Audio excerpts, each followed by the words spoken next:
So, you are planning a destination wedding, which means there's a high likelihood that on some level you're going to be dealing with a resort. You'll either be staying at a resort, or you'll be getting married at a resort, or you'll be doing a combination of both. Either way, this is the episode for you. So whether you've chosen your resort already or whether you have absolutely positively no idea what resort you are going to be staying at, this is it. And you are in the right space. Are you ready? Are you ready? Yeah? Okay. Let's go.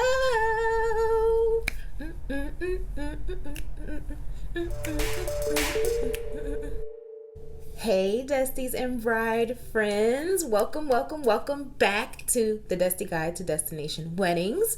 I am your hostess, Omi Allen, and you are here because you're planning a destination wedding and you want to know what's going on with resorts.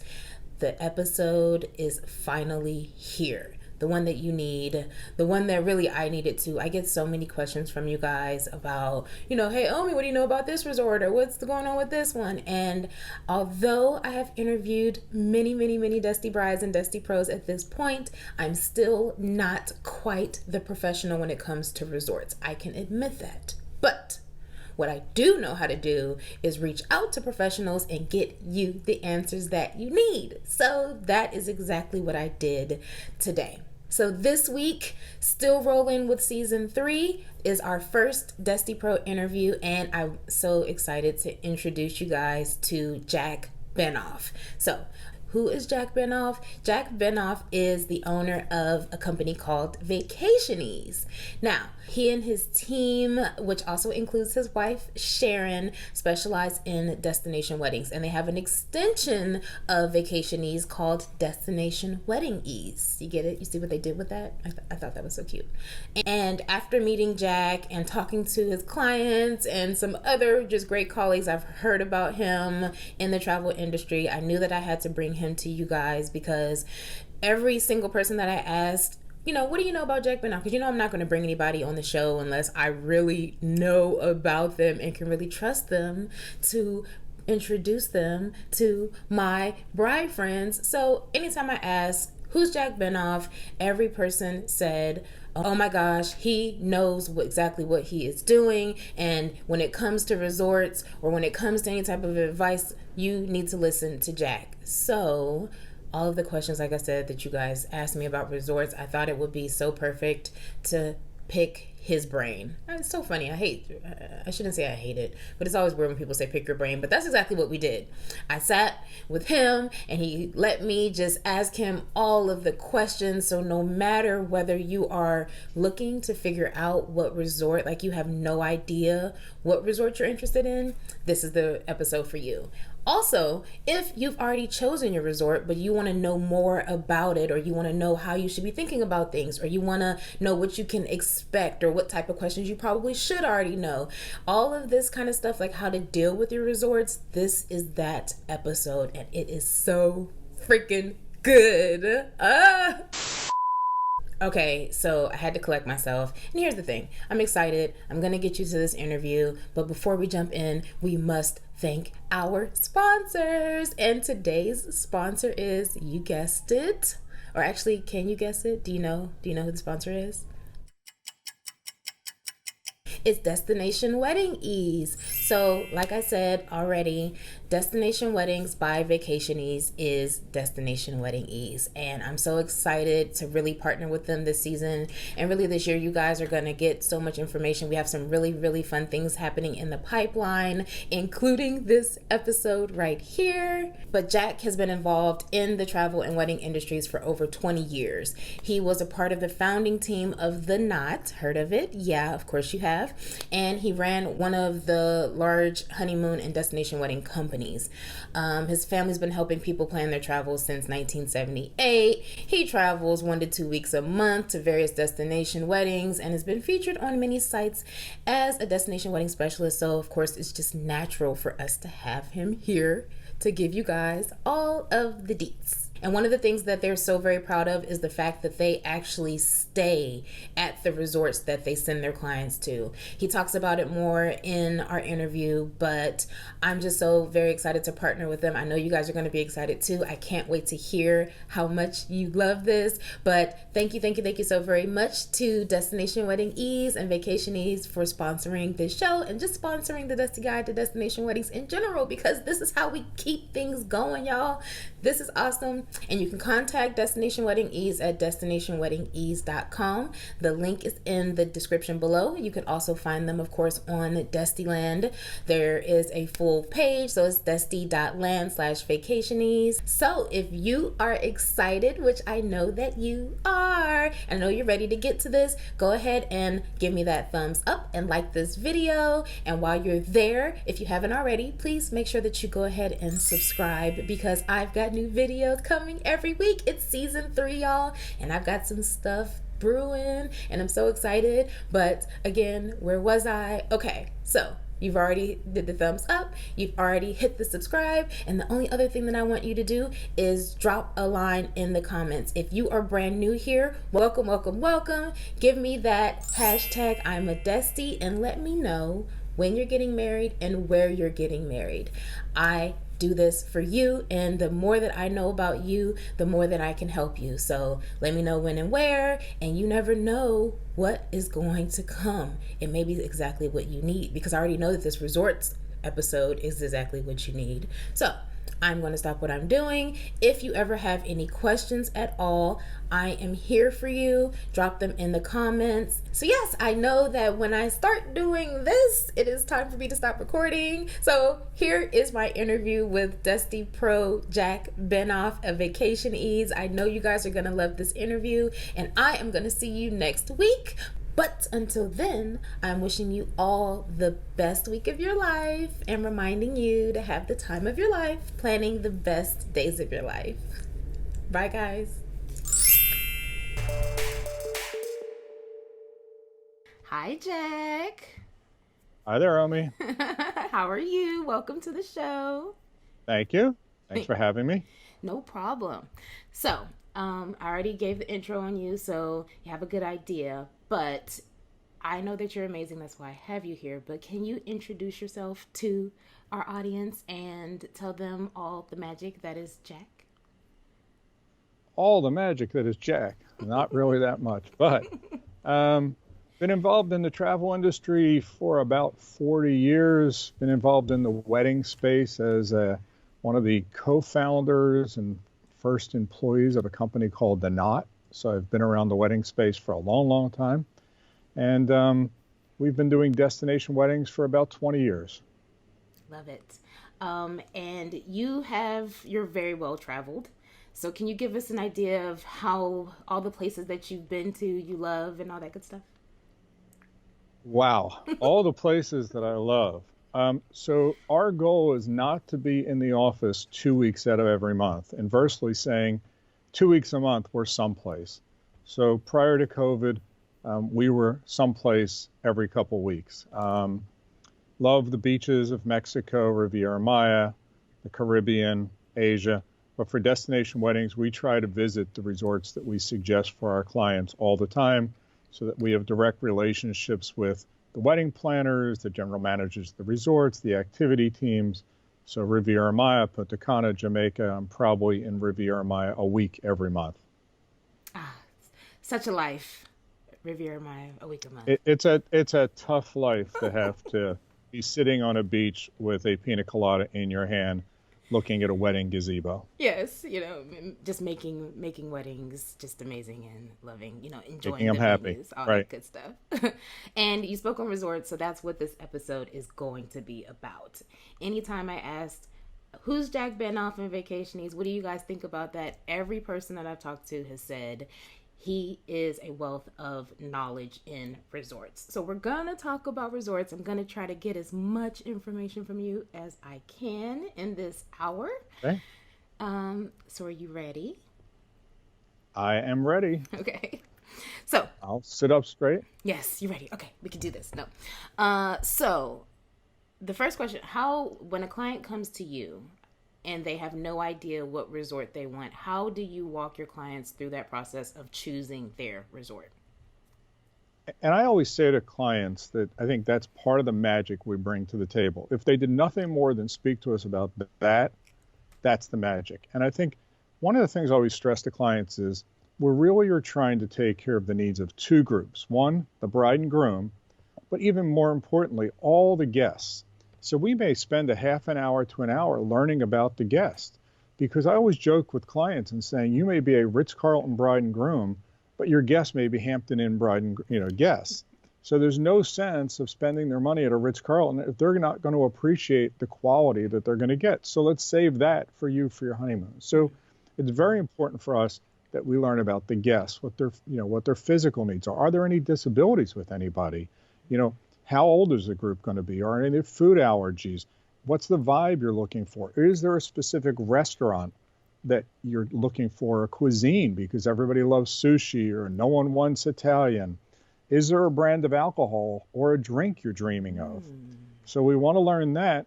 And then we work with the client in terms of the bride and groom for your wedding. What are you looking for? If you had the dream venue to get married on, well, I want to be married on a lucite platform on top of a pool. Oh, I know someone that'll do that. So I think that's really important versus just saying, oh, I want an all-inclusive resort on a beach, because there's thousands of those. Right. But we need to find the resort that is going to be perfect for the families, the guests, and the bride and groom. And also one of the other things is fit within the budget of everybody involved. So we don't lose people because we go to an expensive budget, and we don't want to go the other way. As I always tell people, you do not want to go to a cheap resort, because when the resort is less expensive than the airfare, your guests are really questioning, should I really go on this wedding? So no reason to cheap out on a resort, because the quality, your guests are not going to remember when they're there that they saved $74 when they hated the 4 days they were there. We, as the travel professionals, will hear about it because they're going to think we picked the resort. Interesting. I love that. And you said two really great things that I have to highlight. One, if the airline, if your flight is cheaper, then that could cause some red flags. And it makes sense. It's kind of like, well, all right. It's like, what am I about to be getting myself into? Where am I staying exactly? Right. And then also the idea that you may be Ritz-Carlton, your guest may be Hampton Inn. So you have to meet somewhere in the middle, right? For us, I feel like it was important to make sure we didn't get married on the resort, but we stayed at Secrets Maroma Beach. And amazing resort. Yes, we love the resort. It's a little it depends on who you're asking, right? But it could be a little bit higher for some people, but it wasn't like a crazy break the bank type of place either. So we lucked out because we just enjoyed that, and we had already been and we knew where we were going to go. But we did have family members who said, oh, why, there's a lot of cheaper places. And so that's where someone like you comes in, where you can either say yes or no, or consider this instead. So that's what we're going to do today. Playing with the idea of understanding what resorts would, if you're on the fence about certain resorts, or even if you already have a resort, what can you expect from it? Where does it shine? Right. Is the idea. So for starters, can you just name, like off the top of your head, what would be your top 5? Well, actually, let's not even go there yet. Can you explain like the brands versus the individual resorts and what the difference is for that? Right. So when you're looking at all-inclusives, let's just talk about all-inclusives. There really are a group of brands that we like to look at because we know they're consistent throughout the portfolio. So if we're looking at, one of the first questions we always have to ask a family is, or a bride and groom, are there going to be any guests under 18? Right? Because that helps you choose the right or the left. Is it an adults only that's going to host, or is it a family friendly? Or now some of the resorts are melding where you may have one next to another. So let's go on the premise that we're going to look at brands.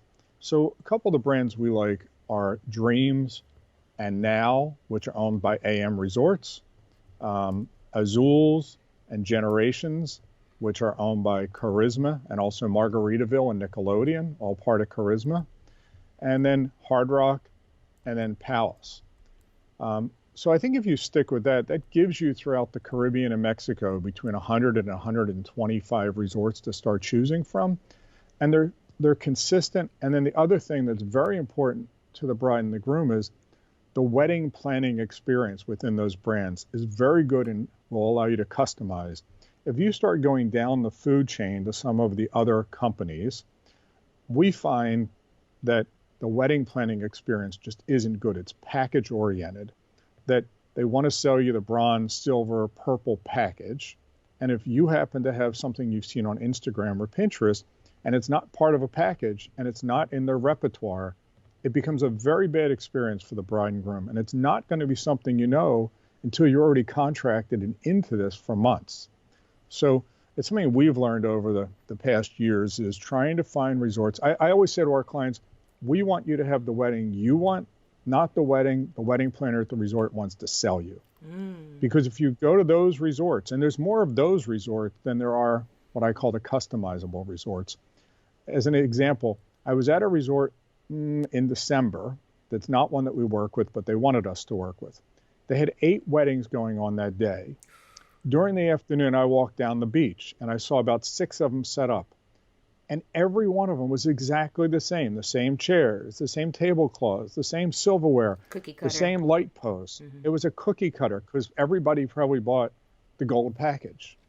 Whereas if you go to a Dreams or a Now, or as an example, Palace, if you want their furniture catalog, it's 90 megabytes just of furniture options you have, right? So, people always say to me, it's overwhelming. And I always say to clients, I would rather you have more choices than less, so that this is something that's your dream and not a planner's dream of what they're trying to sell. So I think if you stay at that 4 to 5 star resort range, you're going to find the quality for the guest experience is good, and the bride and groom has an amazing experience with the planner at the resort. Have you found that those same types of resorts that are known for that type of consistency and service also schedule maybe less weddings or are just more customizable in that way? Is that a thing? It is and it isn't. So like at your average Dreams or Now, they may only have 3 weddings a day. Whereas you go to Hard Rock might have 8. But because some of the Hard Rocks are larger resorts, the 8 may not interfere. They may be an hour apart, but you're not going to see one going on.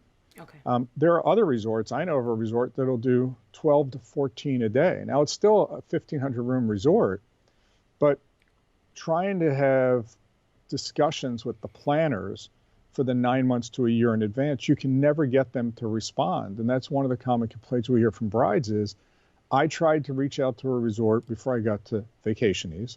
No one got back to me. Exactly. And if you think it's bad during the sales process, sometimes it's even worse once they have your money. So yes, I think we try to find resorts to work with that the clients will have more access to resources and less weddings going on. That makes sense. Okay.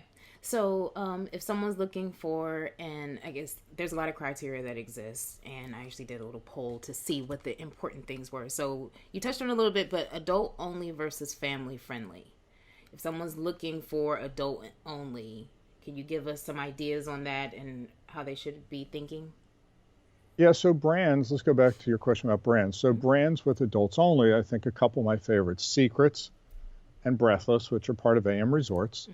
Then you have LeBlanc, which is part of Palace, El Dorados, which are part of Charisma, and then Unico, which is part of Hard Rock. And Hard Rock also has an adults only side. And then there's Sandals, of course, in Jamaica and deeper in the Caribbean. So again, I think the first question we want to ask a client, if you're going to be adults only, that's great. What's the vibe you're looking for? Because as you experienced, a Sandals is a couples only experience. Whereas a Breathless, if you have a lot of girlfriends from college or something or from work, and it's like, hey, let's party, 4 girls going to Sandals, not going to be fun. And then the other thing is, hey, do you remember that Sandals only has king size beds? So believe it or not, you're going to have your 2 grandmoms come and they're going to share a room, and they get there and there's a king size bed in that room. Yeah. So I think when we look at the adults only, we really understand what the vibe you're looking for. I mean, we have adults only resorts that are only 86 rooms. But if you're a party vibe, do you really want an 86 room resort? Because if you're 30 rooms and you take over the 86, you're going to change the whole mood of the resort. The opposite is true when we get someone that says, like with your wedding at Secrets Maroma or your stay at Secrets Maroma, it's 500 and some rooms. It's an amazing resort. It's 5-diamond AAA, one of only 2 down there. So it's great quality. It's one of our favorite for vacations and honeymoons. But let's say you said to me, hey, Jack, I got a party group and every night we want to party. Well, I'm probably not going to suggest a Secrets or a Sandals. I'll probably suggest, if I do, in Mexico, maybe Secrets the Vine, which is in the center of Cancun, because then we can look at, hey, if you really want to go out and party, we can send you to Daddy O's or the office or some of the clubs. Yeah, because you're right in town, right there. Yeah. Right, you're right in town. Or head down to Playa del Carmen if you're down towards Playa. But the problem is everybody always asks, hey, do they have a club at the resort? And the answer is, as you remember, Secrets has Club Desire. But on any given night, you go into Club Desire, it can be 2 of you. Yes.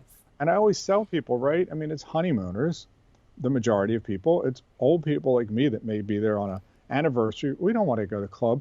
So if you and your 30 friends come from the wedding and go to the club, it's kind of a semi-private club. Yeah. So you can really see the mood of these adults-only resorts change depending upon the weddings that are at the resorts.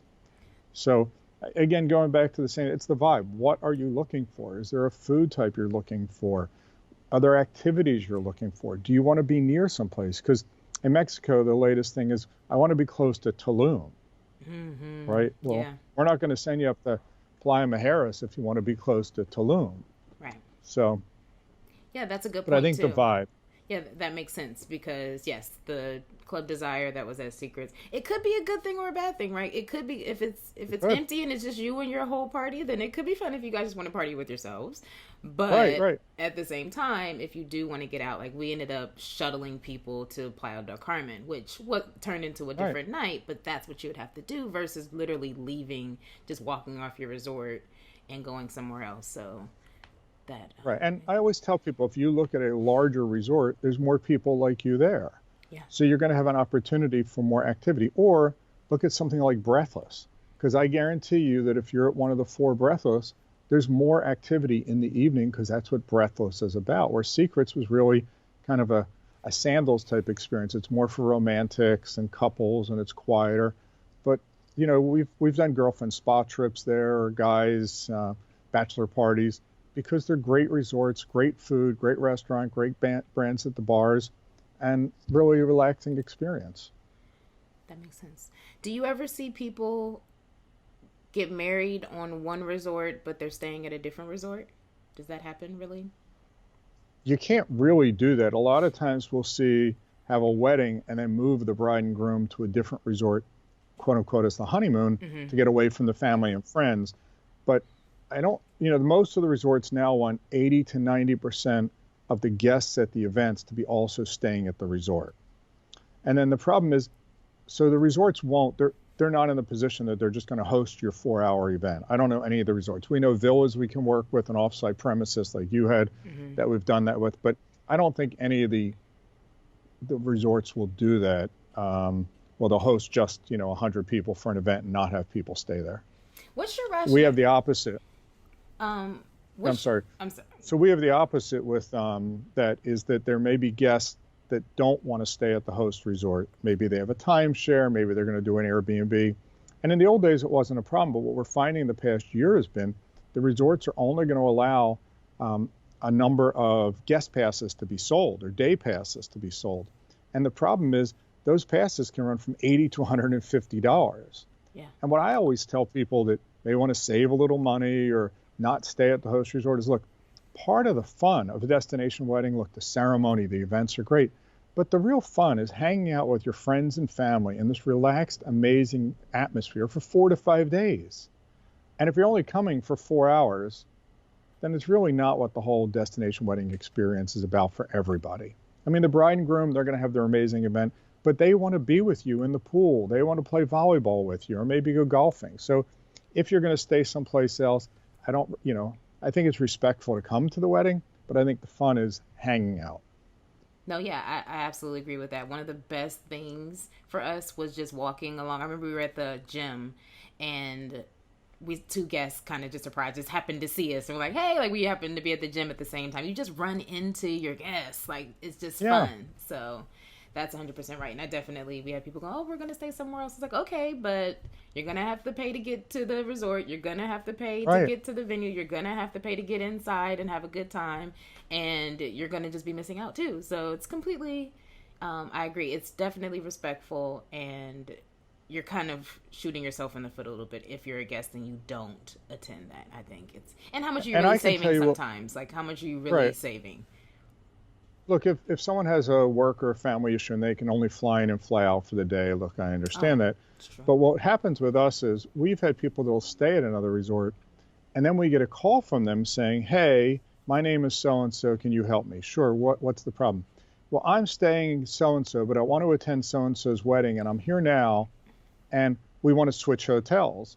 And we went to the front desk, and they gave us a rate, which is like 3 times more than all my friends are paying. I'm like, well, yeah. Yeah, I mean, so at that point, it's out of our control, and we can make some calls, but I think people see that. They're there. You can have dinner together. You can have drinks, and no one has to pay the bill for drinks. It's not like being at home, right? And, you can go do hookah, and, it's just a lot of fun. As someone that probably attends a client wedding a month, I mean, it's fun seeing these people get together. It's fun for us to be at our clients' weddings and get to know the clients that we've dealt with for 9 months to 18 months.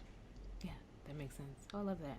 And yeah, that would be crazy to think of someone doing that, but I'm sure you've seen everything in your time. Well, the other thing is, as you've done your own wedding and you saw it as secrets, is a lot of time the guests have this idea, well, I'm not going to stay at the host wedding. I'm not going to tell the travel professional. I'm not going to tell the bride and groom. I'm just tell them I'm going to be there.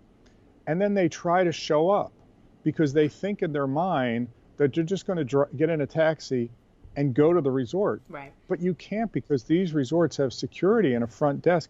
You can't get through unless you have our travel vouchers or on your own list. And again, I would say during prime season, we will get a call once a month from someone that says, hey, I'm at the front desk or I'm at the security outside here, and they're not going to let me in. I'm like, hey, it's Sunday at 4 o'clock. I'm not in the office, but let me go. I'll call you right back because I'm panicked now that, we did something. And I'm typing and I look, I'm like, again, who are you? Yeah. I don't have you in the guest list. Oh, no. I stayed someplace else, but I just want to attend their wedding. I'm like, did you tell the bride and groom this? Because I can't get you a day pass an hour before the wedding. Yeah. But that's, I think, the biggest misconception for someone that's not been in an all-inclusive is it'd be the same thing as being in, Maryland, Philadelphia, Pittsburgh or something. You go, hey, there's the Hilton Inn. I'll just pull in and show up and go, hey, I'm here.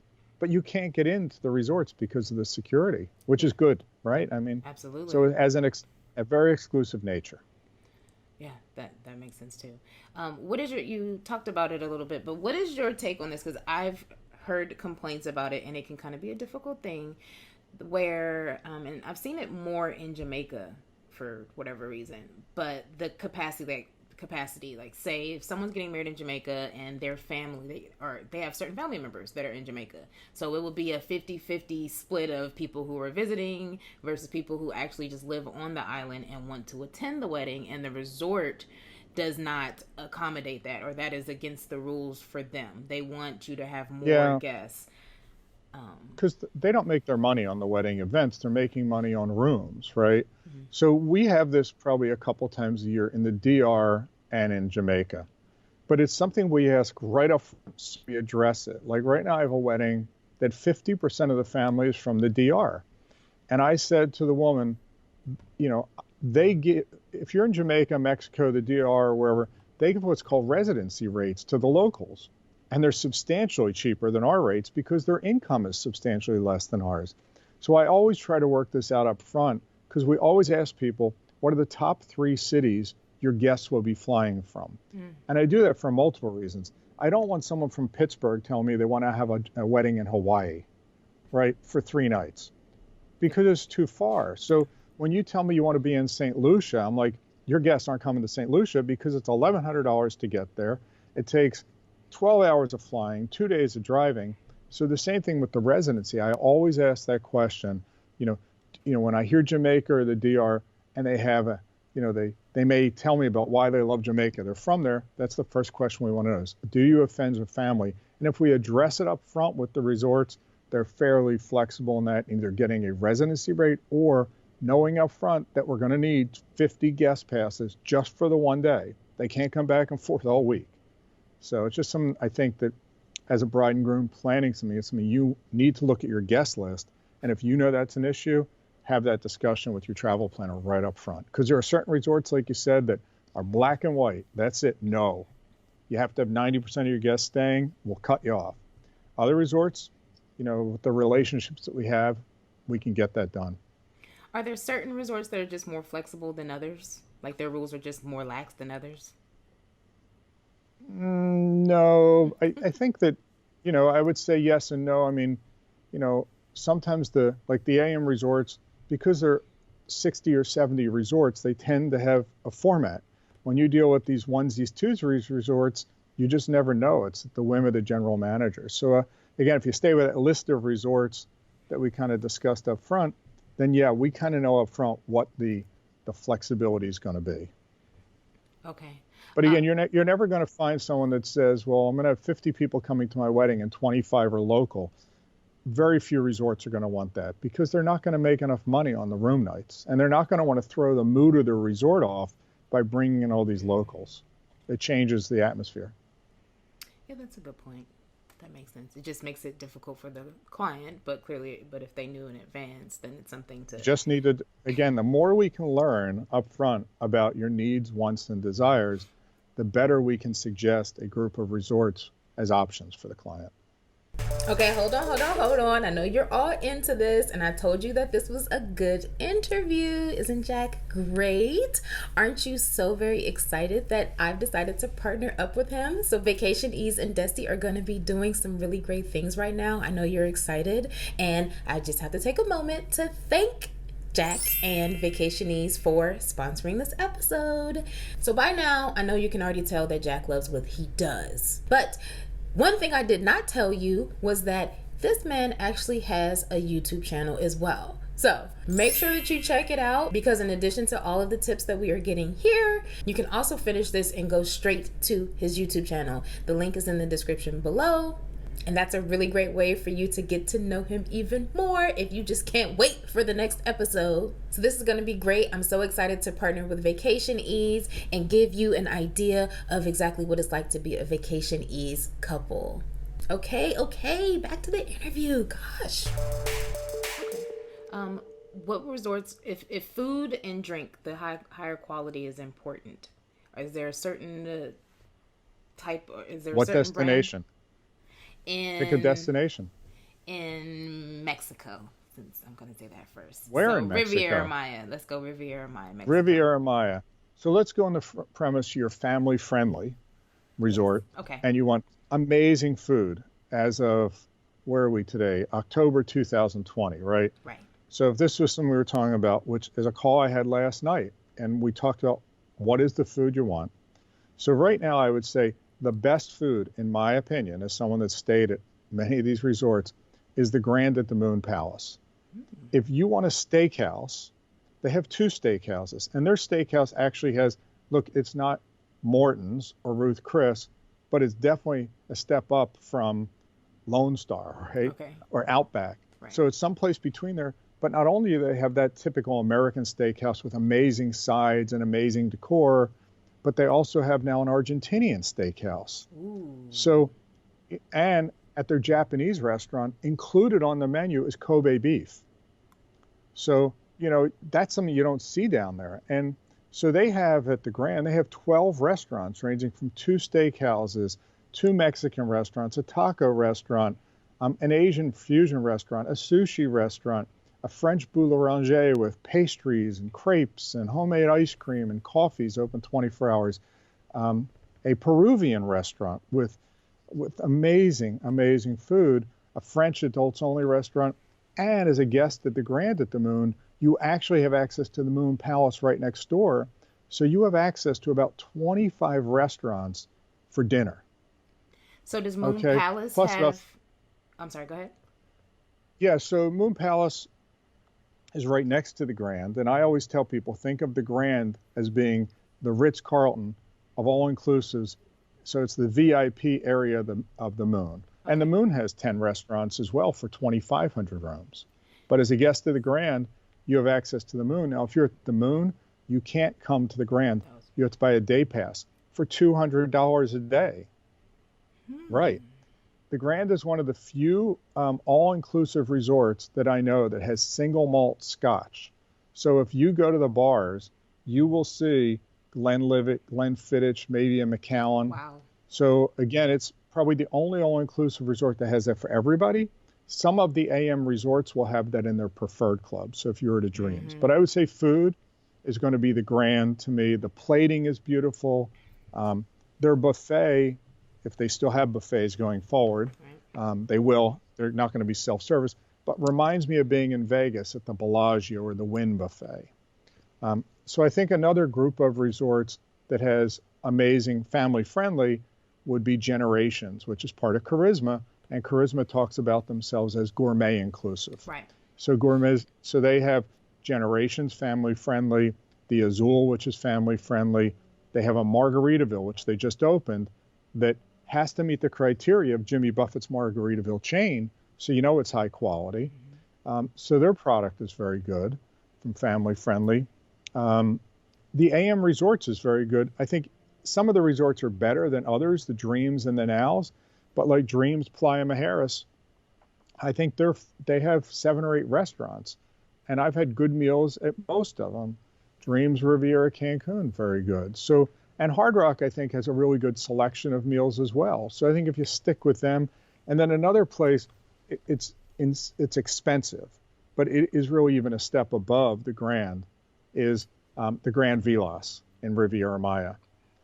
That place, I mean, the food there is spectacular. I mean, it is crazy good, but it's also, if people, the Grand is expensive, and Grand Vilas is probably 50% more than the Grand, but the guest experience is amazing.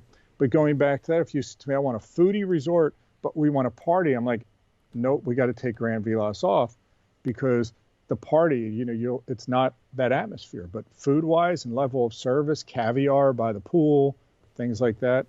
So yeah, it's lobster tail, great place, but expensive.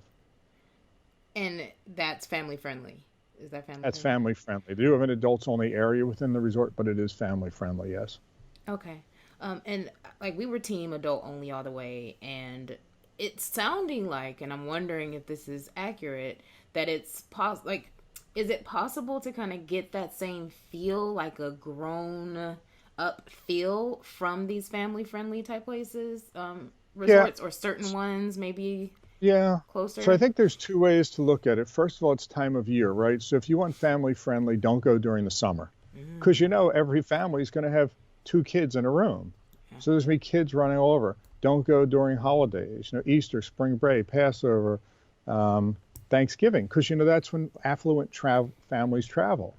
So go right after school goes back in September and October, when parents aren't going to take their kids out, right? Go right before testing and finals, so Mm, that the kids aren't going to be there. So the answer is yes. The other answer is some resorts, like let's look at now Sapphire, has an adults only pool at a family friendly resort. The Grand has an adults only pool and an adults only restaurant. Hard mm, Rock has an adults only side.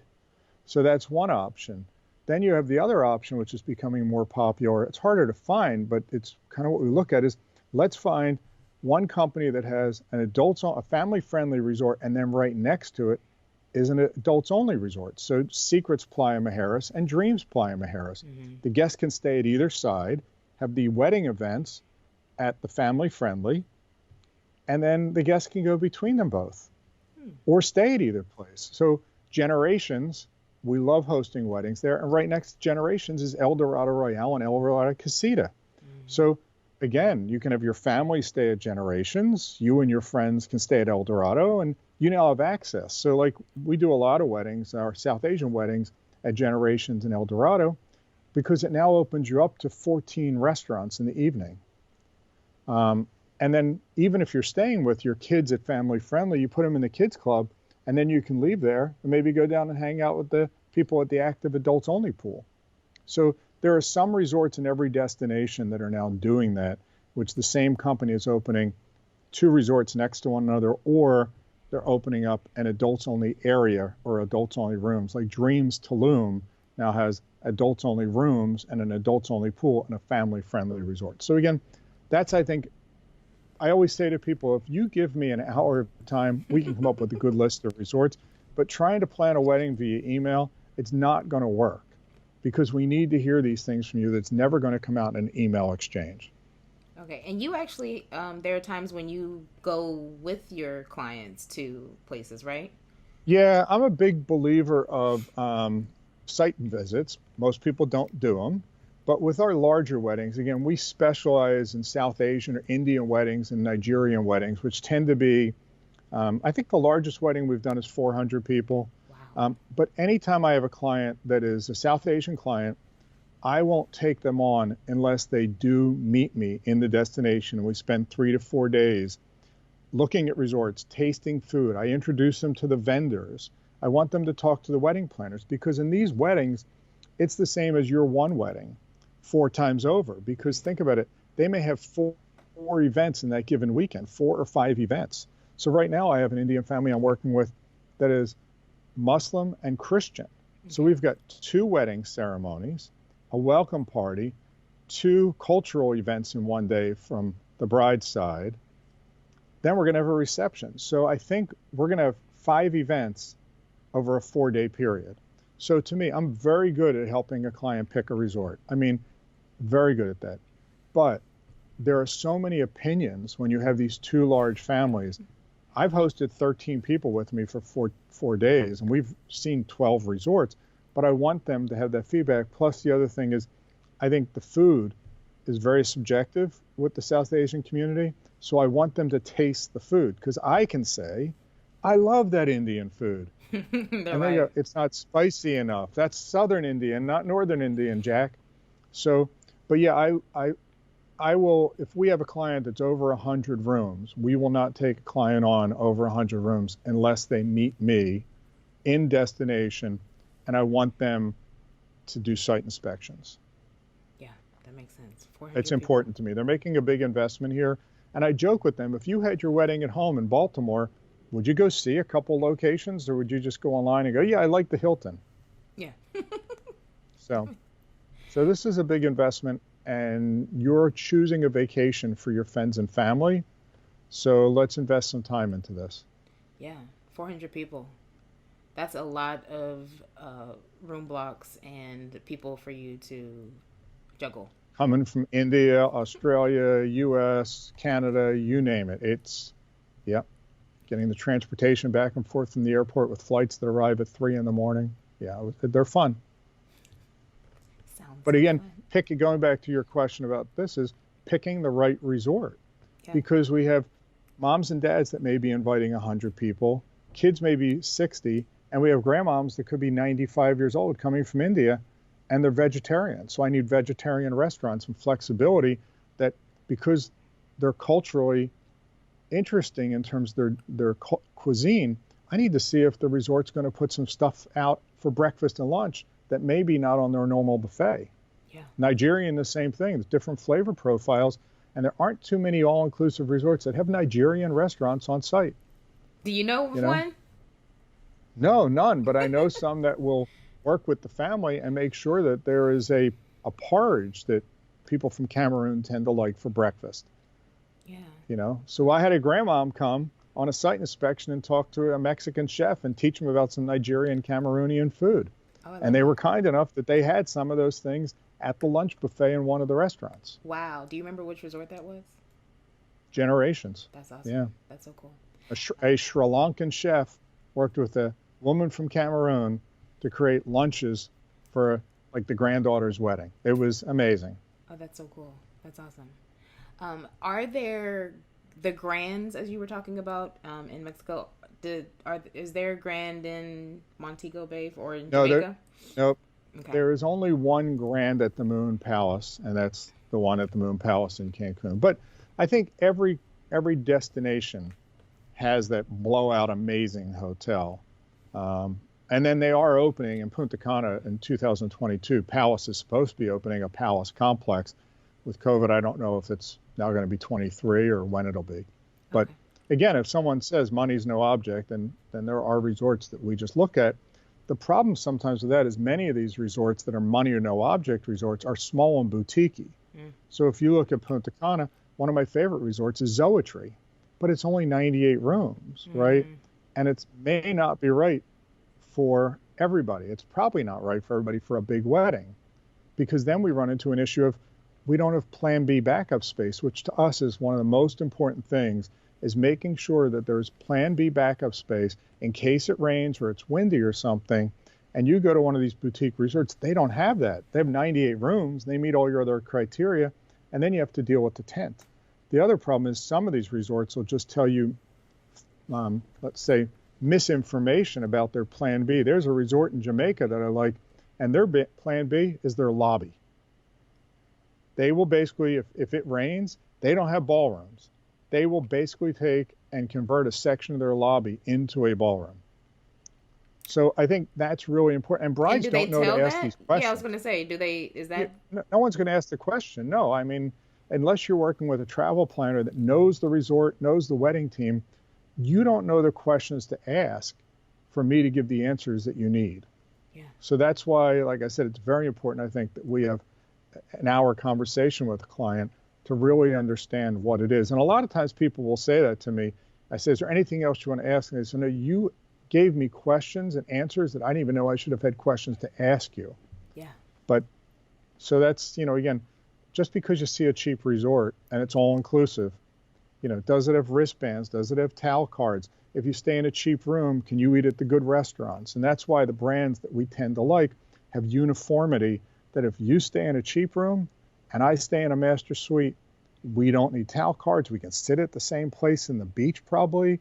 We can eat at most of the same restaurants. We can get all the same menu items. Because as you probably know, there's brands of resorts out there that are well known that until you get there and you have I have my black wristband and you have your purple, and we go to the same restaurant, I can order steak, but you can't, because on your menu, in a small asterisk at the bottom, it then says supplemental charge to all inclusive. Yeah. But if you don't know to ask those questions, if you're working directly with the resort's going to say, oh yes, we have a steakhouse. Great. And that's it, the end. Yeah, the end. You don't know to ask, well, if I stay in the parking lot of your room, can I eat at the steakhouse? So we don't want to create a class system for people on a wedding. I always say to people, if you work with us, the likelihood is if you called me from the airport and said, hey, Jack, I have a problem. I'm at the airport. I forgot my wallet. What should I do? I'm like, do you have $50 in ones? Yeah, go. Because at the level of the resort we're talking here, if you show up with no money in your pocket, unless you're going to go to the spa, the gift shop, or want to do a shore excursion, you're fine. You don't need any money. Whereas if you go to the wrong resort and you don't want squirt bottle vodka in your drinks, but you want a Tito's or a brand that's extra, right? And if you want to go to the steakhouse, that's extra. If you want room service, that's extra. So, but again, the resorts don't tell you that. I mean, with the advent of TripAdvisor and the internet, I think a 3-star resort can look like a 5-star resort pretty quickly. And it's not until you're there and it's too late that you find the reality. Yeah. And I'm also learning that even not until you've actually booked and signed your contract, and then you're starting to realize that this just isn't working for you, and then you're in trouble. So. Right. And that's why I think it's very important. Look, we love everybody to work with us, but that's not our business, right? We're not volume. But it's very important, I think, you find a travel professional that has real life experience versus Zoom experience or reading brochures. So I always tell people, if you're going to talk to someone, if it's a date we can't work with you on and whoever I refer you to, you want to make sure, have you ever stayed there? What can you tell me? Tell me why you would go to the resort. Tell me intricate things. How do I get to the sushi? Tell me about the gym. Ask them questions they can't find out by reading a website. Because you want that person on your side, because your friends are going to call us and ask us these questions. I have a food allergy. Do they have a kids club? My son's 3 years old. We need to know these answers so they're not calling you as the bride and the groom. Our job is to alleviate stress and have you plan the most amazing experience in your life. You worry about the decor and everything. Let us worry about all the travel and answering your friends' questions. I love that. And yes, so you're clearly amazing. You're also good, is my understanding. I've heard that you're really good at saving money in interesting ways for clients and getting your putting your negotiation hat on. Yeah. Look, as you can tell, I'm not a 22-year-old kid anymore. Um, I'm also, I've made a wedding for a family member. So yeah, I mean, I always tell clients, I'm gonna manage your money like it's my money. So yeah, we try to figure out, upfront negotiating on behalf. We're the advocate. When you deal directly with a resort, you don't have an advocate. You just lost that benefit. But yeah, I mean, there's ways around resorts with three in a room or two in a room, or how we deal with someone as 5 kids versus 2 kids. So, I mean, that's our job, is really to be your advocate and working with the resort. If even though we don't get involved in the menus and the decor and the tablecloths, but we're always telling the clients about, why is the DJ $2,000? And it's like, and if I've got to call the wedding planner and go, hey, what's going on here? That's kind of what we bring to the table. Yeah. And also But the we're never going to skimp, right? We're never going to skimp. I mean, as an example, I had someone call me who I've worked with in the past. Who said, can we save money on the transfer company? I'm like, what? Yeah, we could probably save like $10 a head. And this is, well, I was in so-and-so and I went on this transfer company. I like them. Well, let me tell you, the problem with that is their drivers don't speak English. They don't have air conditioning in some of their vans. And by the way, they run until 11 at night and then they start up at 7. So if any of your people come in late on Spirit because they're saving money and they get to the airport at 2 in the morning, they're not going to have a transfer back and forth from the airport.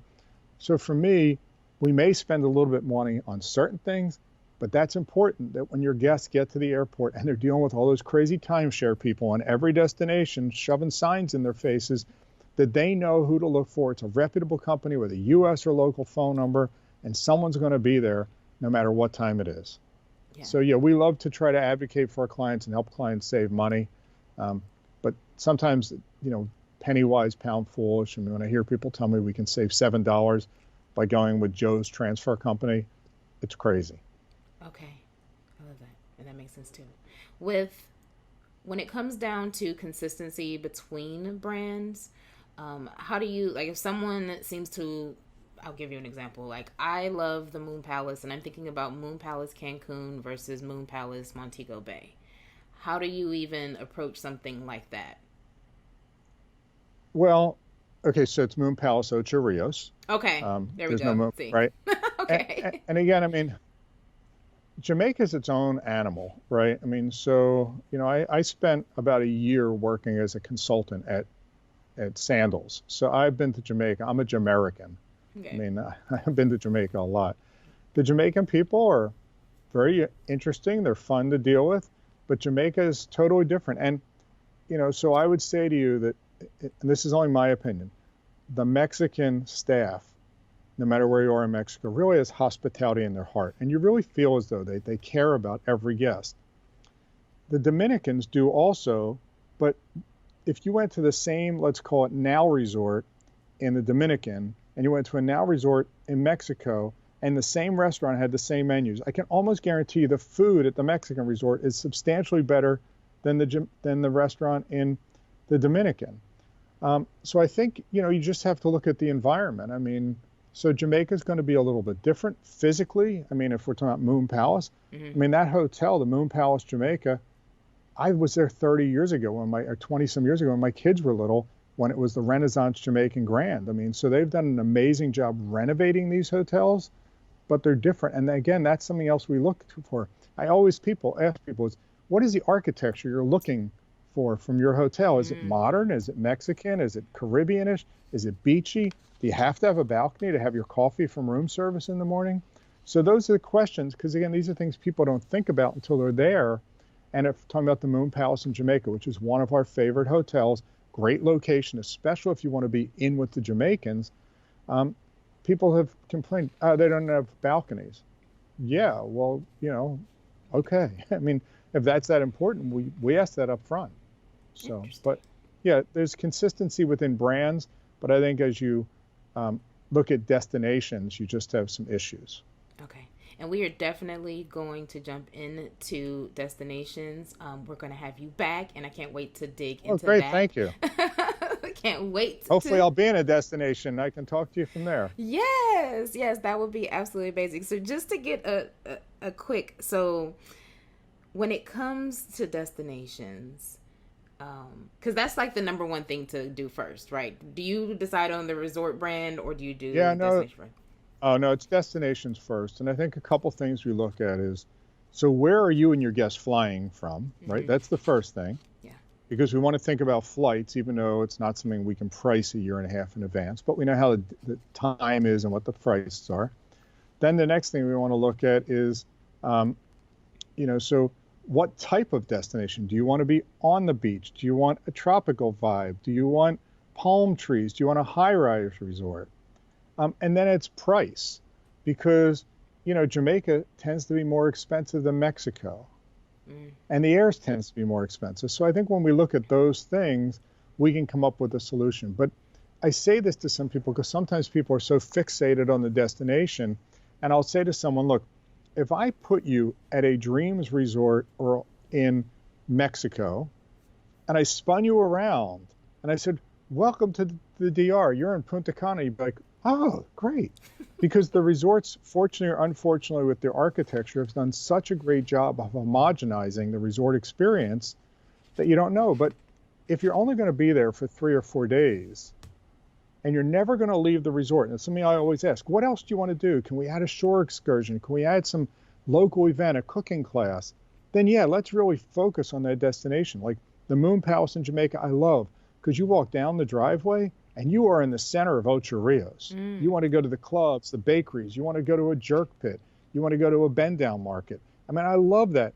But the average American is like, I'm not leaving the hotel. Yeah. I'm at an all-inclusive, right? Those people, they just want to sell me ganja or get me to buy a straw hat. So again, it's learning about the guest, because there's no sense of worrying about being immersed in an island or a destination if your guests are only going to be there for 3 days and they're never going to leave the resort because they went to the swim up pool bar and they didn't realize you could drink margaritas for 9 hours straight. And they forgot the rest of the trip. Well, it's funny you say that, but the rum punch, as you know, you have 3 rum punches in 90-degree weather, and it's like, where'd the day go? Yes, absolutely. Yes. So destination is important, but I wish that we could convince our clients to have a 4-night, 5-day destination wedding as a minimum, or even 5 nights. Because then we could do immersive stuff into the destination. Because I love when you talk to people that have been to Jamaica and you ask them, did you do this? Did you do that? Did you do that? No. Yeah. Or I was in Negril. Did you go to Rick's? What's Rick's, right? Right. Did you go to an island? Did you go climb the falls? Not Dunn's River, but there's falls out by Negril. No. Did you go to a local jerk market and have some jerk? Or the pier in Montego Bay and stuff like that. Yeah. What'd you do? I stayed in the resort. Okay. You have a good time? Amazing time. Okay, then we did our job. Yeah. But I like immersing myself wherever I am, and at least whether it's we've done some things recently with clients and destinations, doing some volunteerism as part of the wedding trip. Maybe reading in the school, or everybody taking pencils or gifts down to give to a local school. So I think that's important, giving back as well. Yeah, I love that. The idea of supporting the local community wherever you are, and however, if that means using some of their vendors or actually going into the town and purchasing things from there, or having the idea of even doing that as well, like any type of charitable event could be awesome. So I love that. Yeah, this is good. This is great. Of course I knew it would be. I'm so excited. All right, so how do people contact you? How do people contact us? Well, we are, of course, on the internet in 2 or 3 places. We are at destinationweddingease.com. That is our wedding site. Yes. For our South Asian community, we also have a dedicated site for them, which is Rishtey Destinations, RISHTEY destinations.com. And our main site is Vacationeeze. So that's the web. Our phone number, would you like me to give that? I will add it to the show notes. I'll add all of this to the show notes for sure. So So we're definitely old school. We love to talk. I mean, whether it's phone, cell phone. The benefit of working with us, we're a small company, so you're going to have one person as your main contact for 18 months. Okay.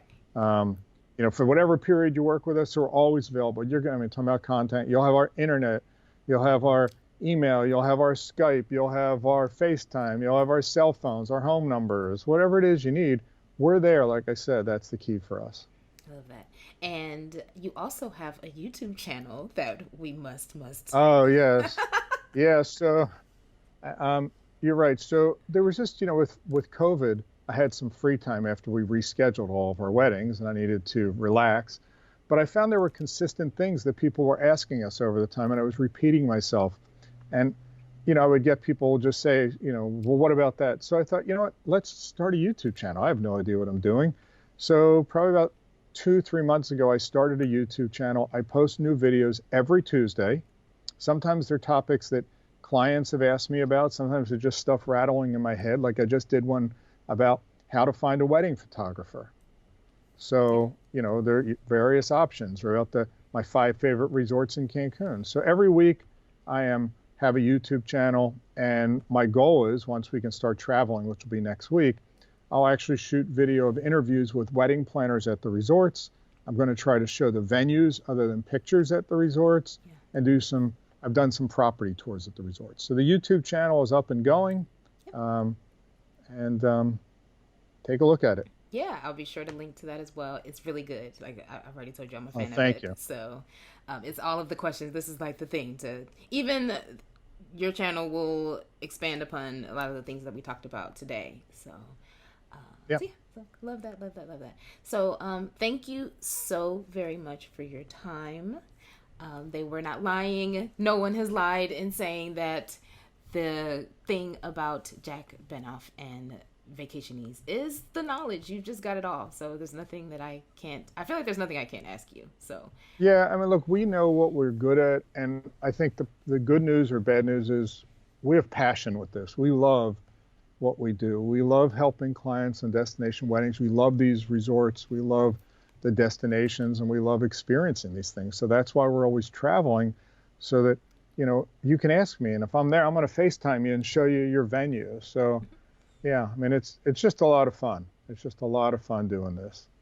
Good. Well, thank you, Jack. Thank you for having me.